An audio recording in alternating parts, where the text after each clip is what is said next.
Kembali di channel Tanya Soal, di mana di video kali ini akan kita khususkan untuk pembahasan seleksi mandiri Unpad ya, di mana kita tujukan untuk membantu adik-adik yang ingin mengikuti seleksi mandiri di Universitas Padjadjaran. Di mana kalau kita perhatikan materi tes untuk tahun ini adalah materinya berupa TKB. Kita perhatikan di question and answer dari ini ya, dari pihak adminnya. Materi apa saja yang akan diujikan pada saat tes daring? Jadi jawabannya adalah pada jenjang sarjana, materi yang diujikan adalah TKB. TKB merupakan tes yang mengukur kemampuan berpikir dan menyelesaikan masalah. Tes ini dikembangkan oleh Fakultas Psikologi Universitas Padjadjaran untuk memprediksi kemampuan belajar seseorang dalam menjalani pendidikan program sarjana dan D4. Untuk program sarjana, tesnya terdiri dari 130 butir soal yang terbagi menjadi beberapa kelompok soal. Di sini tidak dirincikan. Untuk program D4 terdiri dari 125 butir soal yang terbagi menjadi beberapa kelompok soal. Berdasarkan pengalaman, biasanya soal-soal tersebut terbagi menjadi soal-soal verbal, analogi, kemudian numerik, dan juga penalaran. Baik itu penalaran berupa penarikan kesimpulan maupun yang berupa figural ataupun gambar. Nah, jumlah soalnya adalah 130 butir. Kemudian pertanyaan berikutnya, untuk mengerjakan 130 butir soal ini, kita diberikan waktu berapa lama? Jadi untuk yang program sarjana tadi 130 butir, kita diberi waktu 100 menit. Kemudian untuk yang program diploma 4, D4 diberikan waktu sebanyak 98 menit.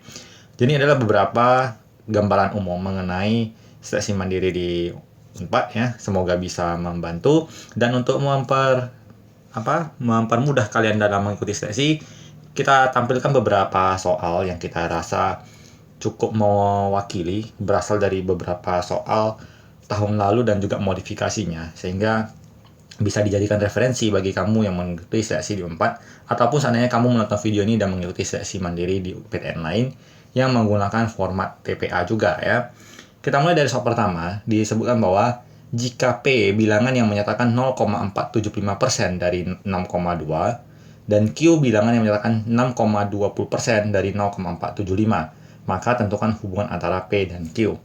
Jadi kalau untuk si Q sendiri, kita tuliskan bahwa 0,475 ini adalah 0,475%, itu berarti per 100 dikalikan 6,20, sementara si Q adalah 6,20% dikali 0,475. Kita perhatikan ini 620, ini 620 sama, dikalikan 0,475, ini juga 0,475, dan sama-sama dibagi 100.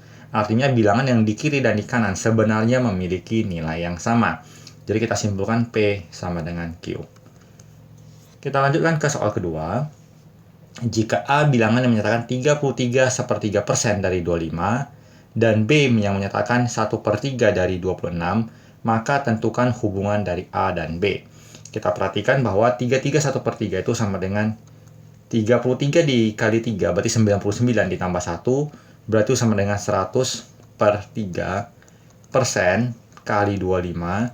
Sementara si B adalah 1/3 dari 26. Ini 100-nya kita coret, kita peroleh jadinya 1/3 kali 25. Yang ini 1/3 kali 26, sepertiganya sama. Kita perhatikan, sini 25, di sini 26. 25 itu lebih kecil daripada 26. Maka kita pilih bahwa tadi A-nya lebih kecil dibandingkan B. Maka jawaban yang kita pilih adalah option B. Kita lanjut ke soal berikut. Di sini ada 4M7 dikali 7, hasilnya adalah 3269. Nah, kalau kita perhatikan, kita mau mencari nilai M seperti ini, kita ada dua metode, kita kerjakan satu persatu dulu ya. Dengan cara standarnya adalah, kita kalikan 7 kali 7, jadi kita tulis ulang, 4M7 dikali 7, 7 kali 7, 49, kita simpan 4, 7 kali M ditambah 4, hasilnya harus memberikan akhiran 6. Kemudian kalau kita kalikan, 7 kali 4 kan 28, ternyata di sini 32, artinya kalau 32 dikurang 28 tadi adalah 4, maka kita perlu angkanya adalah 46. Jadi 7M sama dengan 46 dikurang 4 adalah 42, maka M-nya sama dengan 6. Jadi jawabannya adalah option B. Begitu juga kalau kita mau langsung menerka juga bisa, cuman saran saya kalau soalnya tidak terlalu rumit, ya nggak usah main cara cepat, kita kerjakan saja dengan cara standar, kadang juga tidak terlalu membutuhkan waktu yang terlalu panjang ya. Tapi akan kita bandingkan nanti mungkin kalau ada waktu kita buat modifikasi soal ini, kapan yang kita harus pergunakan trik yang lebih cepat ya. Tapi nanti mungkin di kesempatan lainnya. Kita coba soal berikut. Nah, ini juga bentuk perkalian hampir sama. 38N dikali N. Nah, di sini baru muncul masalah adalah kalau kita perhatikan adalah N-nya ada 2 buah. Jadi kalau kita perhatikan N kali N sama dengan memberikan hasil bilangan terakhir 9. Ada 2 kemungkinan yang angka memberikan hasil 9. Coba kita buat satu persatu. Kalau N-nya itu 1, 1 kali 1 hasil akhirnya 1.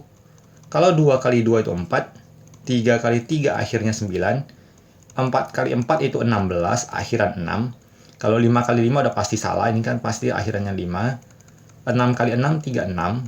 7 kali 7, 49, akhiran 9. 8 kali 8 sama dengan 64, akhiran 4. 9 kali 9 sama dengan 81, akhiran 1. Kalau 0 udah jelas ini 0 semua nanti hasilnya nggak mungkin. Jadi ada 2 kemungkinan, yang 49 dan juga yang 9 untuk memberikan hasil satuannya angka 9. Tetapi kalau kita pikirkan lagi bahwa kalau N-nya ini 3, kita gunakan N-nya 3, 300-an dikali 3 itu hasilnya paling 1000-an. Jadi otomatis 3 sudah tidak mungkin menjadi jawaban, maka dengan cara ini kita bisa pastikan satu-satunya jawaban yang memungkinkan adalah 7 kali 7. Jadi kita pilih langsung jawabannya adalah option D. Kalau mau dibuktikan juga terserah. Nah, ini ada perbedaan antara 2 soal yang sebelumnya, soal yang ini dengan soal yang ini ya. Dimana kalau soal yang belakang ini nampaknya lebih susah, tetapi ketika kita berpikir lebih kritis, justru soal ini lebih mudah dikerjakan dibandingkan soal yang di awal. Walaupun terlihat lebih rumit ya, karena ada 2 huruf yang akan ditanyakan. Kita perhatikan lagi soal selanjutnya.